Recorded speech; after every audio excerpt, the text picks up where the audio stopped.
You see why we pay well? Watch my story of how they gave me to their dog. I started sharing my bed with dogs when I was just 16. Hi, I'm Amaka, and this is my story. It's one I wish I could keep to myself, but I feel like it's time to share. I believe there's something to learn from my experience. If someone had told me I'd be sleeping with dogs to make ends meet at 16, I would have thought they were joking. But that's exactly what happened to me, and here's how it all unfolded. I grew up in a really poor family in Lagos. When I say poor, I mean it. We struggled just to get by. I was the only child, and my dad worked as a security guard, earning just enough to scrape by while my mom stayed home with me. Eventually, I had to drop out of school because they couldn't afford my fees. Hunger was like a constant shadow in our lives, always looming over us. Tragically, my dad passed away at work. He just couldn't take the stress anymore. My mom was heartbroken, and I was devastated too. After we laid him to rest, my mom changed completely. She fell into a deep sadness.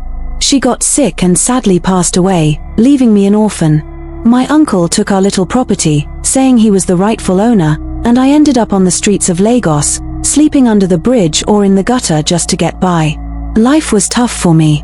I struggled a lot, doing all sorts of quick jobs like breaking firewood, but it didn't really help. Sometimes, I wished my parents could come back and take me away. But everything changed one evening. I was selling my last orange, preparing to sleep under the bridge again when a black car pulled up in front of me. It was raining that night. A lady stepped out of the car. Her name was Kyoma. I thought she was there to buy oranges. "Why are you sitting alone in the rain? It's getting late," she said kindly. I explained that I had nowhere to go and that I slept under the bridge. She offered to take me to her home, but I hesitated because Lagos felt so unsafe. "You can't trust anyone. Don't be afraid. Come on," she encouraged. "I'm not a bad person," Kyoma tells me with a smile. Then I decided to follow her. She welcomed me into her home and shared her food with me. She even bought me some new clothes.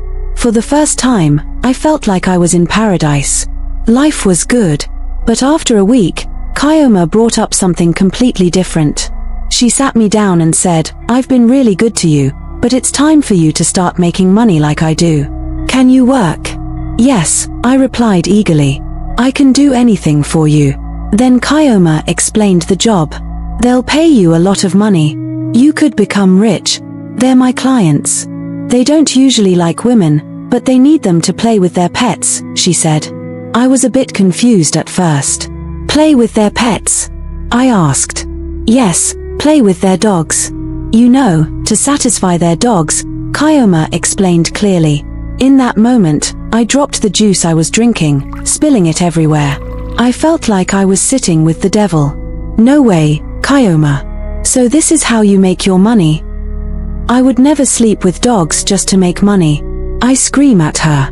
"If you sleep with their dog for one night, you will become rich. Think about this. You are an orphan. No father or mother. Just one night." Kyoma says to me, "I will never sleep with dogs just to make money." I screamed at Kyoma.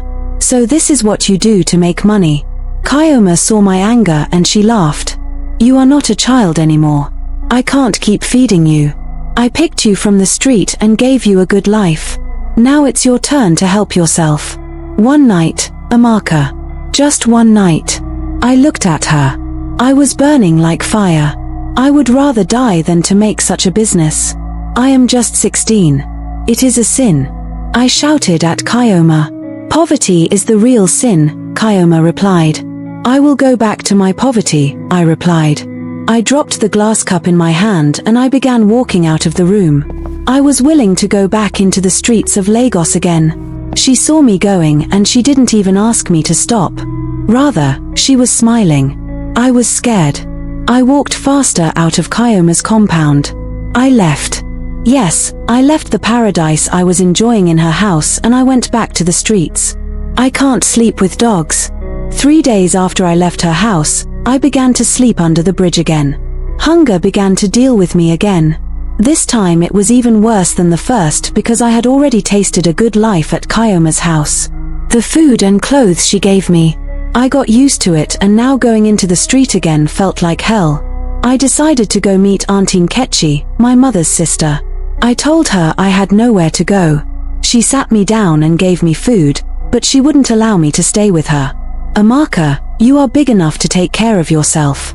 You need to go. You can't stay here with me, Auntie Nkechi says.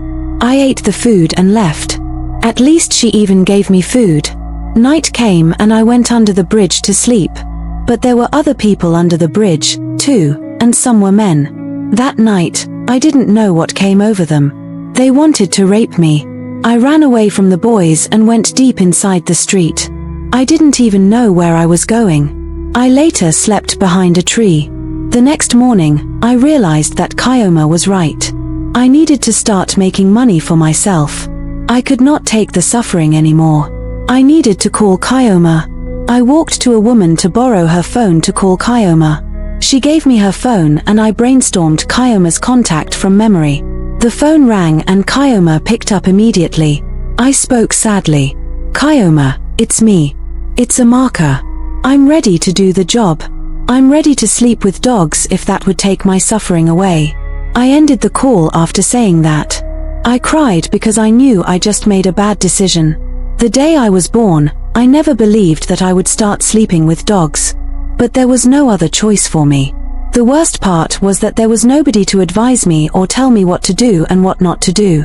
My parents were already gone. I went back to Kyoma's house and the next morning she told me that I made the right decision by taking that dog business. You will not regret it, Kyoma says. She told me that after today, my life would change for good and my suffering would be gone. I smiled, but the smile was not real. She gave me food and told me to get ready because tomorrow she would be taking me to her clients who would pay me to stay with their dogs. I ate the food and slept.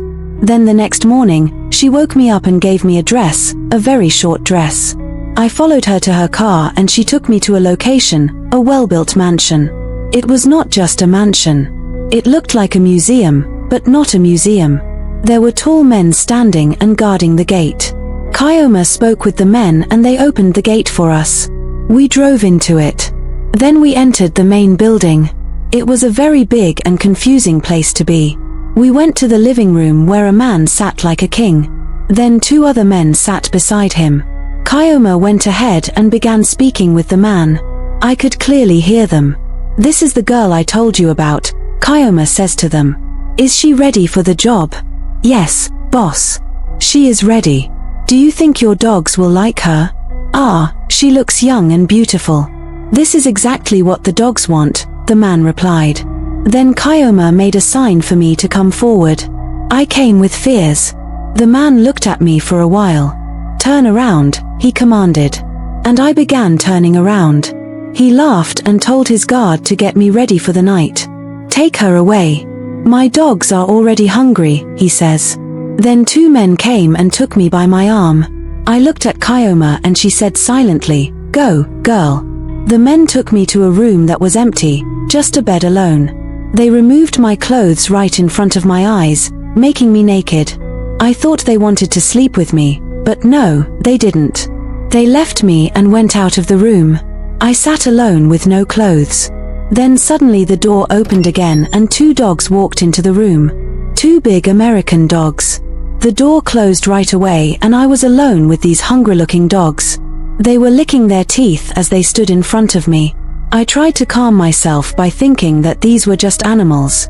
How could dogs do such things? They're just animals not smart enough to do what these people wanted. But then the door opened again. Three older men came into the room. They were all big enough to be my father. My heart started beating very fast as they looked at me. Hey, don't be scared. One man said, "We won't touch you at all. It's our dogs who will do the work. We just watch it happen." That's when I understood why they paid people so much money to be with their dogs. These men wanted to watch their dogs and that made them happy. I was shocked and asked them, "So all you want is to watch your dogs? You spend millions of dollars just for that?" The three men laughed loudly and said, "Yes, you're right. Money is not a problem for us. Now stop asking questions and do what you came here to do." I tried to stay calm. I had never been with anyone before, and I knew this would be the worst night of my life. But I also knew that after tonight, I would never have to worry about being poor again. The men came closer and held my arms. They made way for their dogs to come to me. I cried harder than I ever had before. My screams were so loud they could probably be heard far away. I was surprised that the dogs seemed smarter than I thought. They acted in ways I didn't expect. When they were done, someone opened the door and the dogs left. The men stayed with me. One of the men asked me, "How was it?" I was lying on the floor like a log and couldn't answer him. I said, "How was the first time?" "Answer me," he shouted. I managed to reply because he was getting angry. "Sir, it was fine," I said. "Don't say that next time," he told me. "You should say it was delicious." I nodded and repeated what he wanted. "It was delicious, sir." The men all laughed together. As they were walking out, the last man said, "Call us boss, not sir. We are your bosses now." I quickly replied, "Yes, boss." Not wanting to make them angry, they left me alone in the room. It was nighttime, so I fell asleep right there on the floor. When I woke up in the morning, I saw how messy I looked with blood all over me. I quickly used the bathroom next to the room to clean myself up. I thought I was done with the job. I didn't know it was just the beginning. I sat in the room waiting for them to let me go and pay me my money. Then 2 guards came and opened the door. I stood up ready to leave. "Sit down there. Sit down," they shouted at me. I quickly moved back and asked, "Please, I already did the job. What else do you want?" One of the men answered, "You have to feed the rich dogs their morning food." And then they left me alone again. I sat down and started crying. I knew the dogs would come back this morning. I wondered what terrible thing I had gotten myself into. They brought the dogs to sleep with me again that morning. This time it wasn't as painful as last night. It was easier, but I still felt hurt. After that, they left me alone in the empty room. I didn't even have my clothes on when the door opened again. I was scared, thinking they were bringing the dogs back for a 3rd time, but it was Kyoma who opened the door. When I saw her, I felt so relieved. I knew she came to take me home. "Get dressed. We're leaving." "Your job is done," Kyoma said with a smile. But I couldn't smile back. What happened with the dogs was too awful for me to feel happy. She took me out of the room to meet the men who owned the dogs. They paid Kyoma. I watched them send money to her account. "This is for your girl. My dogs really enjoyed their time with her. We can't wait to have her here again," one man said, looking right at me as he spoke. I gave a fake smile and looked down at the floor. In my head, I thought, I will never come back here again.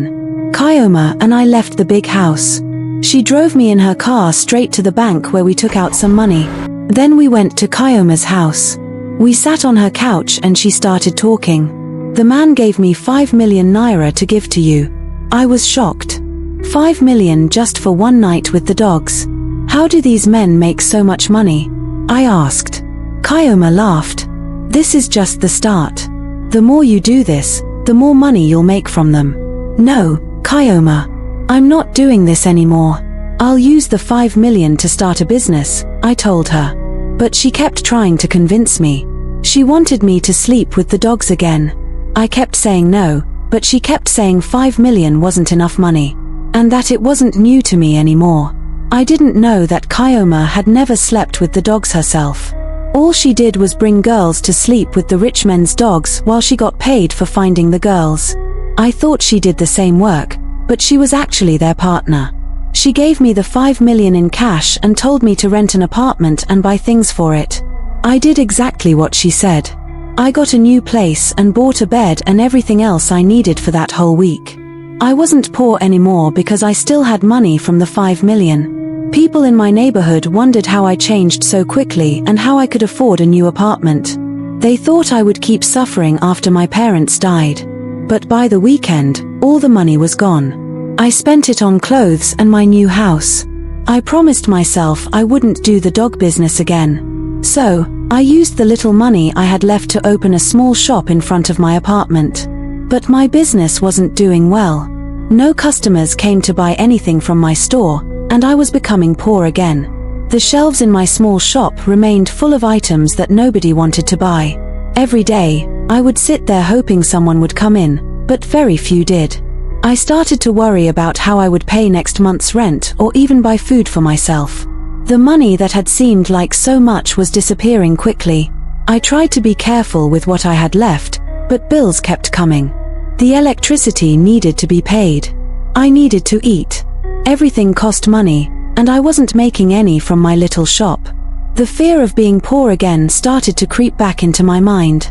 I remembered how it felt to go to bed hungry, to wear the same clothes day after day, to feel ashamed when I couldn't afford basic things. So, I felt I had no choice but to call Kyoma again. I told myself this would be the very last time I'd do the dog business.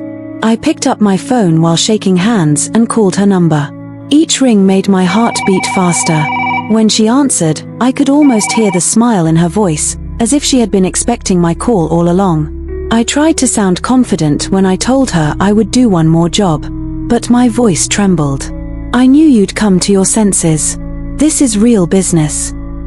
Imagine making that much money every night.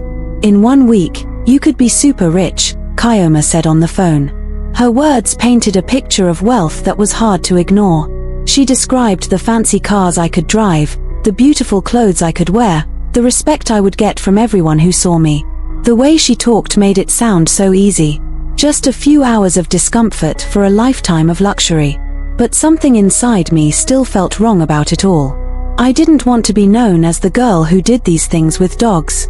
I wanted to be respected for good reasons. I know, but I can't keep sleeping with dogs my whole life. This is just the last time I'll do it, I said, and ended the call. The next morning, Kyoma came and took me to the men again. They were called the dog family. We entered the big house through the same gates as before. Everything looked the same. The fancy garden, the shiny floors, the expensive furniture. But this time, it felt even more scary because I knew what was waiting for me. The men were sitting in the large living room drinking from crystal glasses and laughing about something. They stopped talking when they saw me walk in with Kyoma. One of them, the oldest with grey hair and cold eyes, smiled at me in a way that made me feel sick. Kyoma spoke to the men with confidence like they were old friends. She wants to do another job, Kyoma said. She sounded proud, as if she was doing me a favor by bringing me here again. The men looked at me with hungry eyes, not much different from their dogs. She's here at the right time. My dogs really missed her.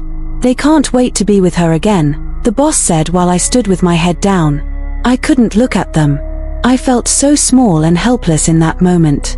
Like I wasn't even a person anymore, just something for their entertainment. The guards took me to the room where the dogs would sleep with me again.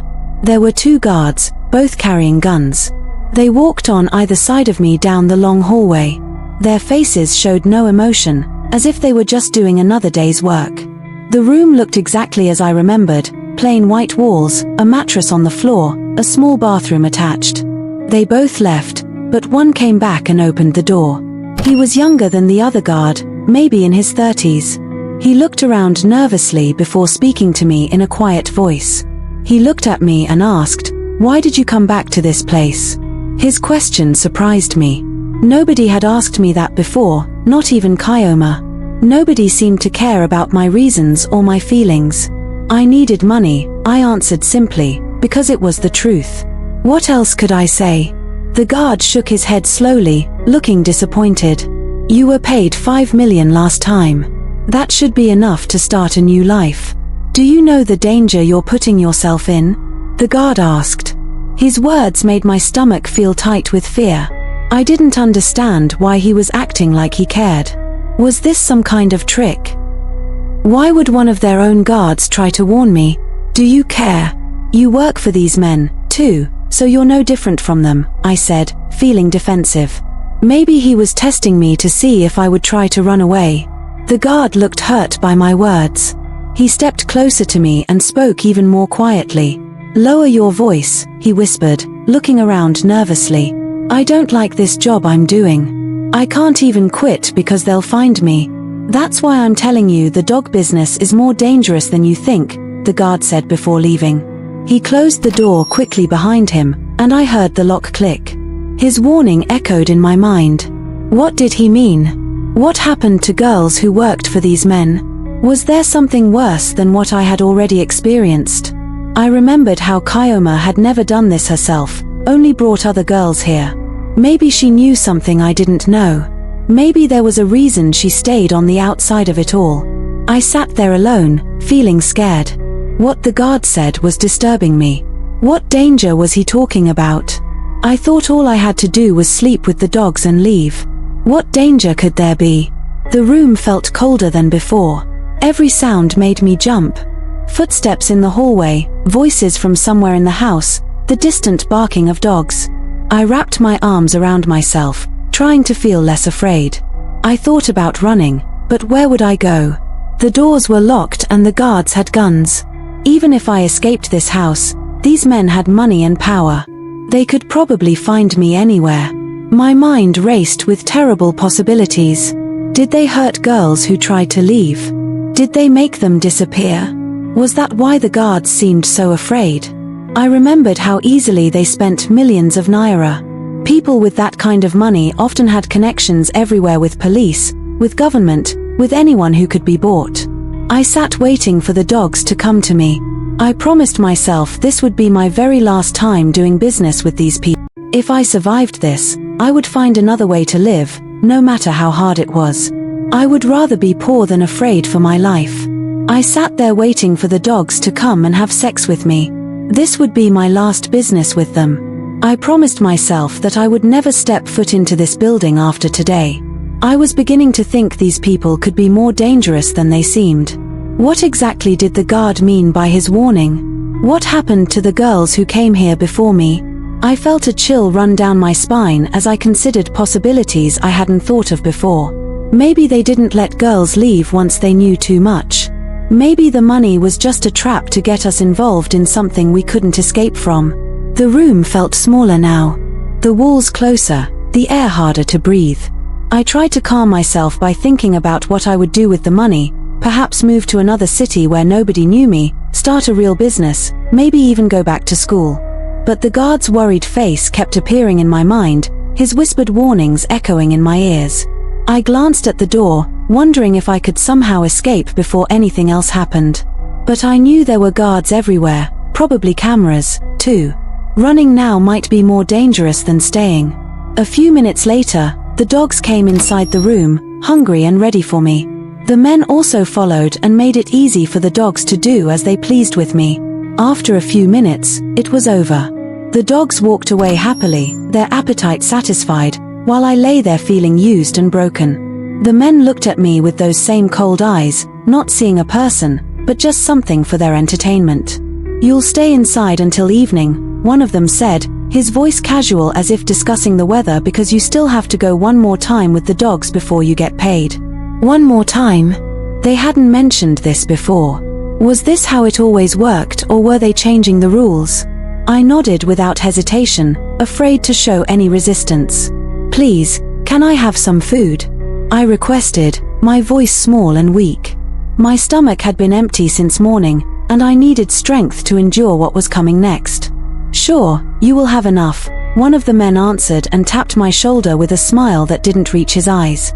"Be a good girl," they said, and left, locking the door behind them. I heard their footsteps fade down the hallway, their laughter growing distant. I was alone again with my thoughts and fears. I curled up on the mattress, hugging my knees to my chest, trying to make myself as small as possible. I felt dirty, used, less than human. I wondered if any amount of money was worth this. Like 2 hours later, my room was opened and another girl was brought in to stay with me. The sight of her made me gasp. Her name was Precious, she told me later, but there was nothing precious about how they treated her. She was being handled like a slave. Big chains were on her wrists and ankles, the metal cutting into her skin where she had struggled against them. Her face was bruised, one eye swollen nearly shut, her lips split and crusted with dried blood. The guards pushed her roughly into the room, making her stumble and fall to her knees. They didn't even look at me as they locked the door again. When the house guards left, I moved closer to her, wanting to help but afraid to touch her. "What was your crime?" I asked softly. She looked at me with her one good eye, studying my face before responding. "What are you doing here?" she asked instead. "What are you doing in the dog's family?" Her voice was as if she had been screaming or hadn't used it in a long time. I couldn't answer her question. I just stared at her, taking in the cuts and bruises that covered her visible skin.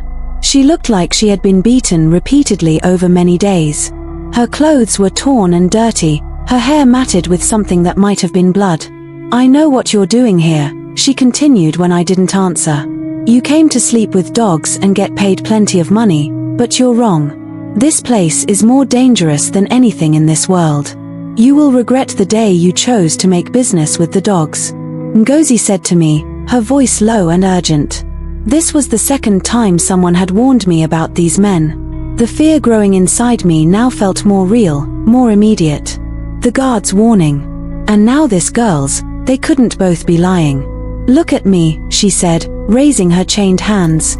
"They did this to me. They put these chains on me. They treat me like a slave.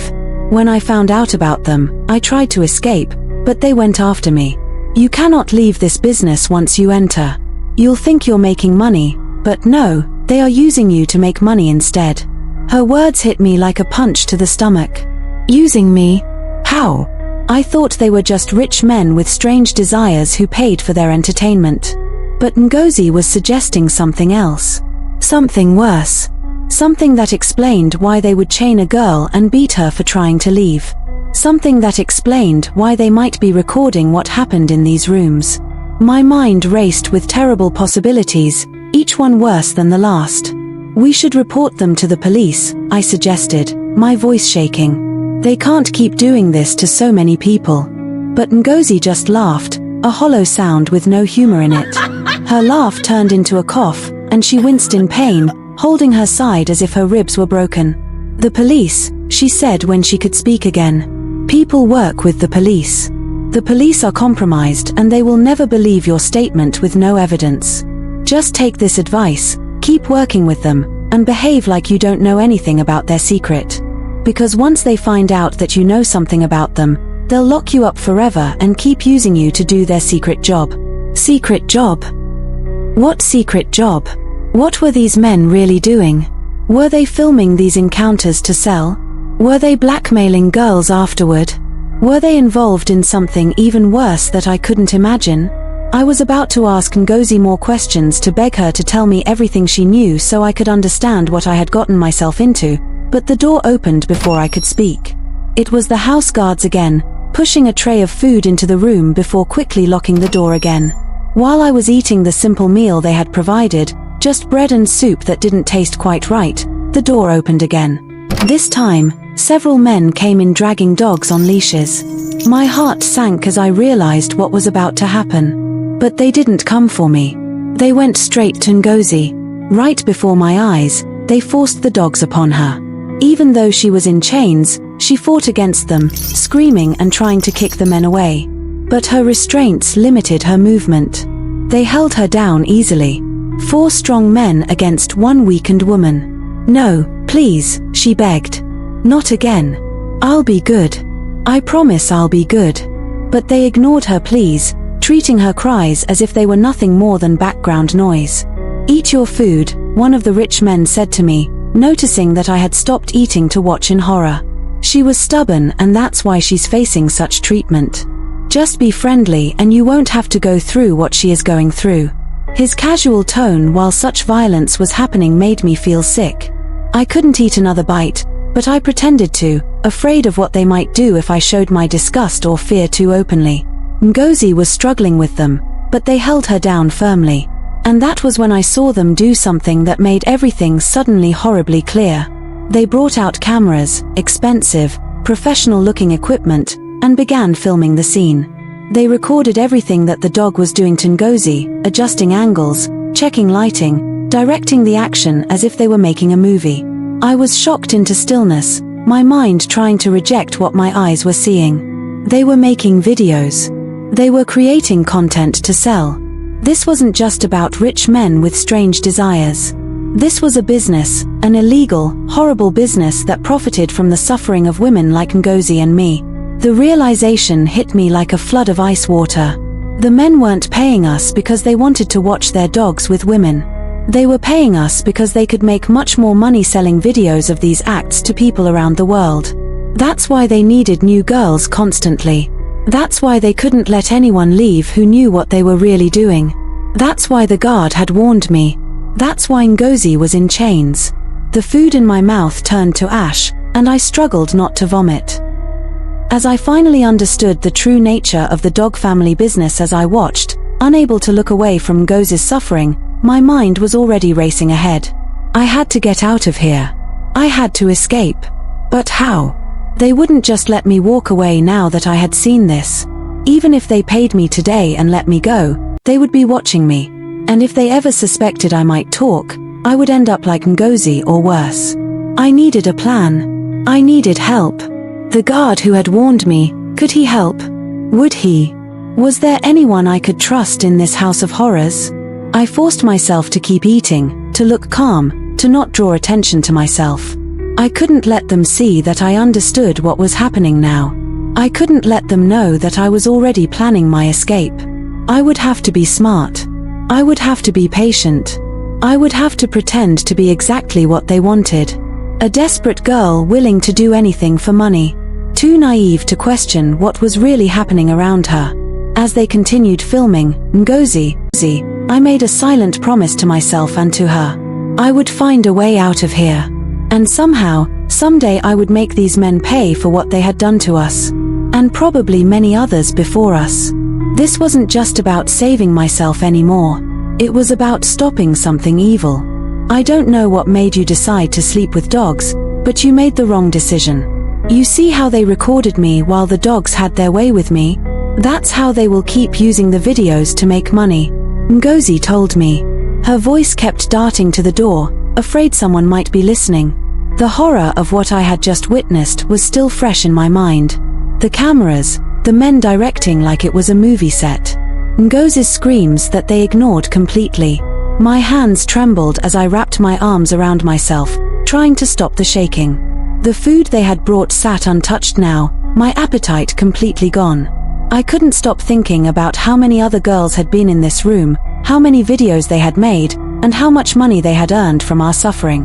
I wondered if the videos of me already existed somewhere being watched by strangers who paid to see my humiliation. The thought made bile rise in my throat. Then a question occurred to me, something that didn't make sense. But they have never recorded me on camera before. At least not that I saw. Why is my situation different? I asked Ngozi, hoping there might be some explanation that would give me hope, some reason to believe I could still escape before it was too late. I think maybe you came into the business as a virgin. They don't record virgins, Ngozi said, her swollen face twisting into what might have been a grimace or might have been a sad smile. I nodded, confirming her guess. Yes, I was. Her eyes widened slightly at my confirmation, and she looked even more worried than before. She leaned closer to me, chains rattling with her movement, and spoke with greater urgency. Then you must find a way to escape. Your situation is more complicated than you know. These men aren't just making illegal videos. They're ritualists.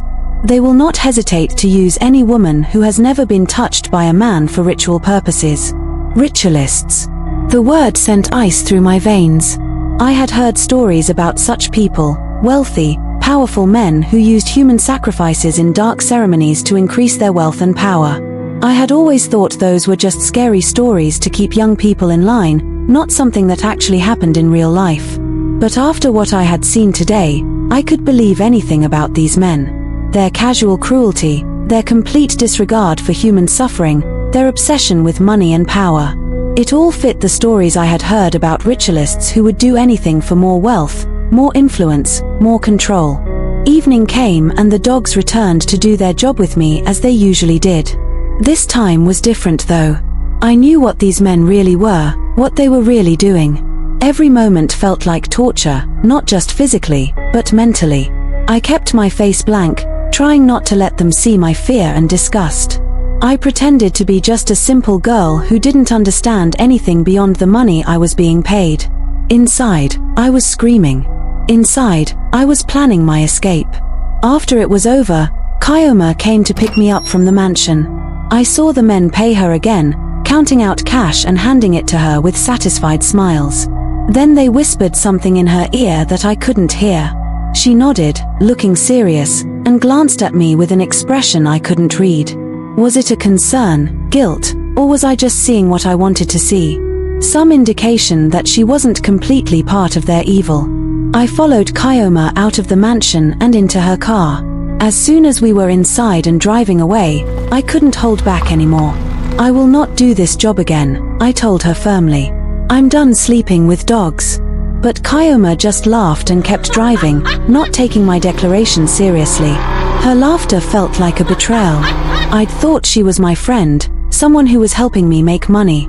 Now I wondered if she knew exactly what these men were doing. The videos, the rituals, everything. We got to her house and she gave me the money the men had paid me. This is 20 million naira. That's your payment for today, she said, pushing the stack of bills toward me across her coffee table. I looked at the money and stood there shocked. The last time they paid me 5 million, and now 20 million. Why so much more? Was it because they knew I had seen too much? Was it a way to keep me quiet? To make me complicit? Or was it because they were planning something worse for me later? Something that Ngozi had warned me about? The money that should have made me happy now filled me with dread. I thought about everything I had heard and seen at the dog's house. There was no way I was risking myself there anymore. The image of Ngozi, treated like a slave, recorded naked, unable to escape, it was burned into my mind. And her warning that they would probably use me for ritual because no man had ever touched me. I also remembered what one of the house guards at the mansion told me. He said the men were more dangerous than they seemed. All these warnings couldn't be ignored. The money wasn't worth my life. I'm sorry, Kyoma. I can't continue this job, I said firmly. This money is enough for me already. She smiled and transferred the money to my own account. Then she said goodbye and left me alone with my thoughts and plans. After Kyoma left, I believed I was free. I thought I had finally gotten out of the dog business. I didn't know that Kyoma had been told to watch me carefully. I had no idea there were men following me everywhere I went in case I decided to travel out of the state or country. I was completely unaware that all these people were watching my every move, reporting back to the dog family. In my ignorance, I felt safe for the first time in days. The weight of 20 million naira in my account gave me confidence. With that much money, I could start a new life somewhere far away from Lagos. I could buy a small house, start a legitimate business, maybe even go back to school. I could become someone respectable, someone with a future that didn't involve degradation and fear. After considering my options carefully, I decided to travel far from home. I would leave Lagos and go to another state to start my life with that money. A place where nobody knew me, where I could reinvent myself and forget the horrible things I had done for money. A place where the dog family couldn't find me. I believed in this plan completely. Not knowing how naive I was being, not understanding the reach and resources of the men I was trying to escape from. I called Kyoma and told her I would be leaving. I took Kyoma as a friend. I didn't know she was working with the dog family in ways I hadn't imagined.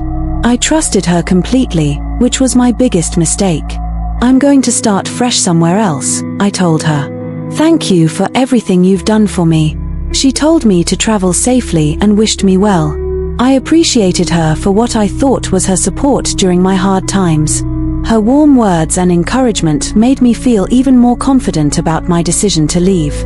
I hung up the phone, feeling good about my plans, unaware of the betrayal that was already in motion. But Kyoma went behind my back and told her bosses that I was planning to travel to another state. She gave them my exact information. Which bus I would be taking, what time I would leave, what I was wearing, everything they needed to find me. With this information, they launched an ambush, positioning their men to intercept the bus I had boarded. While I sat in that bus, feeling happy and relieved, believing I was finally free from the scary business, they were already closing in on me. I felt sympathy for Ngozi, knowing she would still be facing bad treatment from them. But I comforted myself with the thought that at least I had escaped. I had no idea that my escape was an illusion, that freedom was still far beyond my reach. I sat in the bus as it moved through the city and onto the highway. The sun was setting, casting long shadows across the road ahead. I watched the familiar landmarks of Lagos disappear behind us. Feeling a mixture of sadness and hope, I was leaving everything I knew, but I was also leaving behind the nightmare I had fallen into.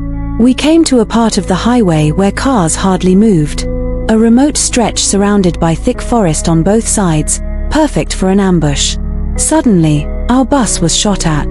The loud bang of the tire exploding made everyone scream. The bus driver couldn't control the speed and he lost access to the steering. We swerved violently off the road and crashed into the thick bush beside the highway. Passengers were thrown from their seats. Luggage fell from the overhead compartments and chaos erupted inside the vehicle. Before anyone could recover from the initial shock, like 6 men emerged from the bush and attacked our bus. They wore masks and carried weapons. They forced their way inside, shoving aside other passengers who were injured and confused.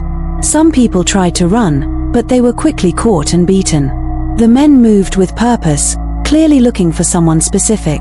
Me. The last thing I saw was the men coming toward the back seat where I was sitting, their eyes cold and determined behind their masks. I tried to hide to make myself small, but there was nowhere to go. One of them grabbed me roughly by the arm and another pressed something over my face, a cloth that smelled sweet and chemical. Then everything went black. I opened my eyes again and found myself right back in the dog's house, the very place I had tried so desperately to escape from. My head pounded and my mouth felt dry from whatever drug they had used to knock me out. I was sitting on the floor of the now familiar room. But I wasn't alone. Ngozi was there, too, still in chains, but with fresh bruises that hadn't been there before. Had they punished her because of my escape attempt, a guilt of that possibility made me feel sick. "You can't run," a voice said from the doorway. I looked up to see one of the men standing there watching us with a satisfied smile. "No one leaves the family unless we allow it." His words confirmed everything Ngozi had told me. Once you were in, there was no getting out. The dog family's reach was far greater than I had imagined. They had connections everywhere, resources to track down anyone who tried to escape. They had been watching me all along, probably laughing at my naive plans to start a new life somewhere else. "What are you going to do with me?" I asked, my voice barely a whisper. The man's smile widened, showing teeth that looked too white, too perfect. "That depends on how cooperative you are," he said. "But don't worry, you're still valuable to us." Very valuable indeed. The way he emphasized valuable made my blood run cold. I remembered Ngozi's warning about rituals, about what they did to virgins. Was that what he meant? Was that why they had brought me back instead of just killing me? I looked at Ngozi, whose eyes were filled with sympathy and fear. She had tried to warn me, but I hadn't understood the true danger until it was too late.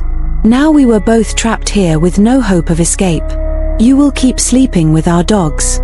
You can't escape us. You think we just pay you millions just to please a dog. We actually bought you in full. You belong to the dog family and you can be used for any purpose," one of the rich men said to me, his voice cold and matter-of-fact, as if he were discussing the weather rather than my life. His expensive suit was perfectly pressed, his shoes shined to a mirror finish. All the trappings of respectability hiding the monster underneath. I sat on the floor, still dizzy from whatever drug they had used to knock me out during the ambush. The room spun slightly when I tried to focus on his face. Then I saw someone else standing behind him, a familiar figure that made my heart sink even further. Kyoma. She was standing right at their side, her face expressionless, her expensive handbag clutched in manicured hands. At that moment, I realized she had never been my friend. She was never sleeping with dogs herself. She was only bringing people into their trap, like a spider luring flies into its web. All those concerned looks, all that advice about investing my money, all the smiles and encouragement, it had all been part of her job. Her role was to find vulnerable girls, gain their trust, and deliver them to these monsters. I wondered how many others like me she had betrayed, how many lives she had destroyed while counting her commission. "What is causing the delay, Kyoma? We need more girls. They need to be 10 in number before we use them for rituals," I heard the man say to her. His casual mention of rituals confirmed my worst fears. Tears dropped down my face as the full horror of my situation became clear. I could not believe Kyoma had led me to my own death, all in the name of helping me. All those times she had told me about the good money, about how I could change my life. She knew exactly what fate awaited me. She knew I was being fattened like a goat for slaughter, kept content with money until it was time for the sacrifice. Calm down, boss. I have been trying to get more girls. I need more time, Kyoma replied, her voice professional and detached. She didn't even look at me as she spoke, as if I were already dead to her. Then she turned and left, her high heels clicking on the marble floor as she walked away. The sound echoed in my head like a countdown to my death. They took me back to the room where Ngozi was waiting, and I realized she had been right all along. The men were more dangerous than they seemed. This wasn't just about making pornographic videos with animals. This was about ritual murder, about sacrificing human lives for wealth and power. The videos were probably just a side business, a way to make money while they gathered enough victims for their real purpose. How can they choose to sacrifice 10 girls just to make money? I asked Ngozi, my voice breaking with despair. The sheer evil of it was beyond my comprehension. 10 young women with families, with dreams, with futures, all to be slaughtered like animals so these already wealthy men could become even richer.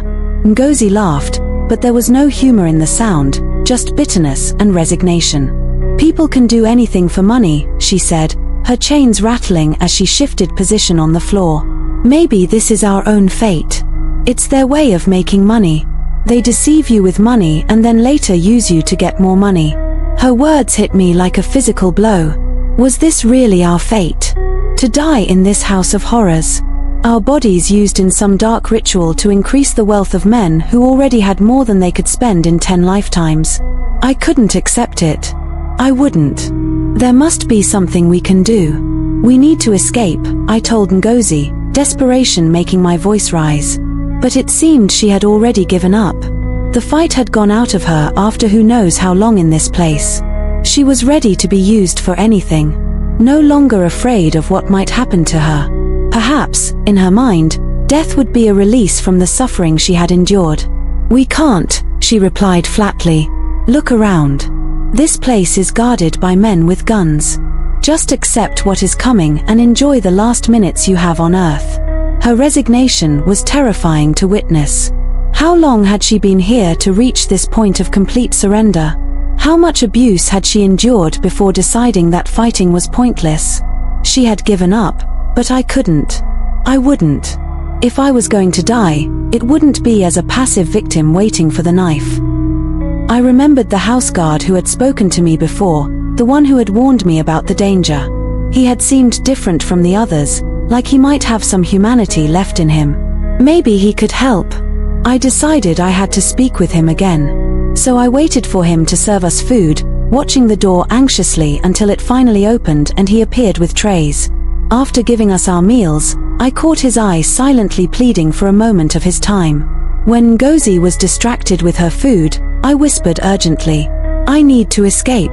His eyes darted nervously to the door, checking if anyone was watching.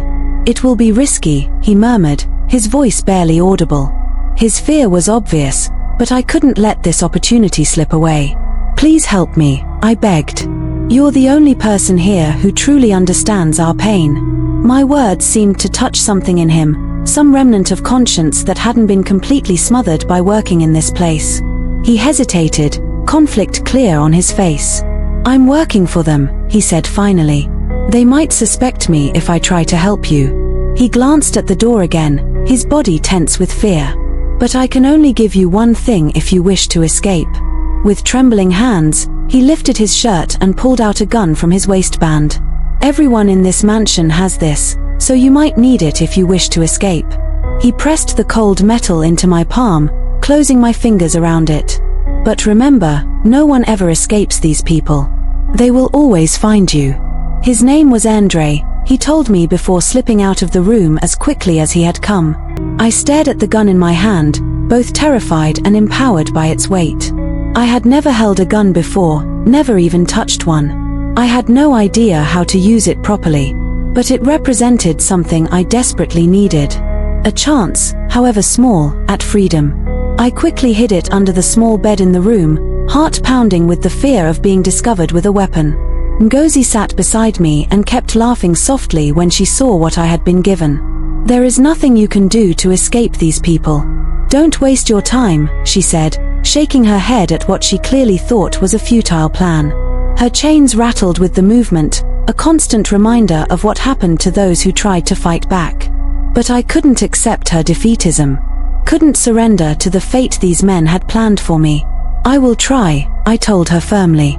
Death is better than this, I replied, and carefully made sure the gun was well hidden under the bed where the guards wouldn't find it during their routine checks of our room. As time went on, the horror of our daily existence continued. They kept giving us to their dogs while they waited for us to complete the group of 10 girls they needed for their ritual. The dogs came every day, sometimes more than once, and the men watched and recorded, building their library of perverse videos to sell while they gathered their sacrificial victims. I endured it all with a mask of submission, pretending to be broken like Precious. But inside, I was calculating, planning, waiting for the right moment. My mind stayed focused on the gun hidden under the bed, on the possibility of freedom it represented. I knew I might die in an escape attempt, but that seemed preferable to waiting passively for ritual slaughter.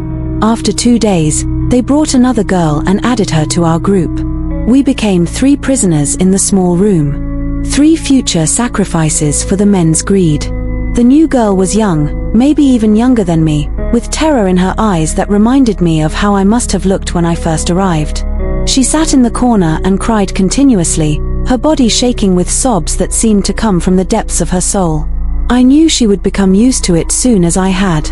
It's normal to cry when you first find yourself in such a situation.